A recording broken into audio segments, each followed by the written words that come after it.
Disability Living Allowance provides help and care to over 3 million people in the UK. Claimants use the benefit to cover medical and transport costs, and without it, many disabled people will be unable to live independently in the community. However, as with the majority of services, the benefit has been cut by 20%, meaning that over 600,000 people are set to lose out.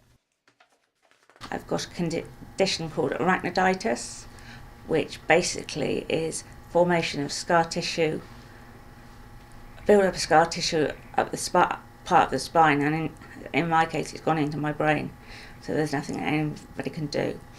Wendy Tiffin has been living in this care home in Dorset for over 3 years. She receives a mere £22 a week from DLA, just enough to cover her transport costs. For me it's a lifeline to mix with the outside community, to be able to go out, to go home, because I live in Yeovil, which is nearly 50 miles away, so to go home there and visit my mother and my sister, and just basically get into town. At the moment, DLA benefit has 2 components, the care component and the mobility component. Each of these are paid at different rates per week depending on how a disability affects an individual. Now, in order to make the 20% saving that the government needs, they'll be scrapping low-rate care in the care component, meaning that the new benefit will be reduced to 2 rates and renamed the Personal Independence Payment. We'll also see the care component renamed Daily Living Allowance. The human cost is deeply disturbing. More than 10% of our respondents have mentioned death, suicide and the questioning of their self-worth as a result of the way the government's undertaken the reform proposals. The government doesn't seem to be looking at, if we cut this, what then happens? So we're told there'll be £1 billion coming out of the benefit. What isn't clear is the knock-on effect.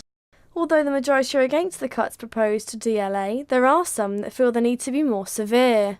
I'd say that it's not a matter of if we should cut, it's a matter of when we should cut. Really, I think that probably the cuts don't go far enough because the deficit is still increasing, borrowing is still increasing, and the interest on that borrowing is growing every day, and it's becoming so high that we now spend as much money on just paying down the interest on our loans as we do on the entire education budget in the UK, and that is a situation that really can't last. And the problem doesn't end there. Hywell Williams explains why the reform is going to be putting disabled people at more of a disadvantage when it comes to the job market. The problem with employing disabled people is that though they are very good workers, they're always last in the queue for jobs. So if we've got hundreds and thousands and millions of people actually looking for jobs, it's the disabled people who will be last to get those jobs. They'll be on benefits longest, and those benefits might actually be much lower. So I think it's a recipe for disaster, I'm afraid. This is Isabel Smith for BBC News.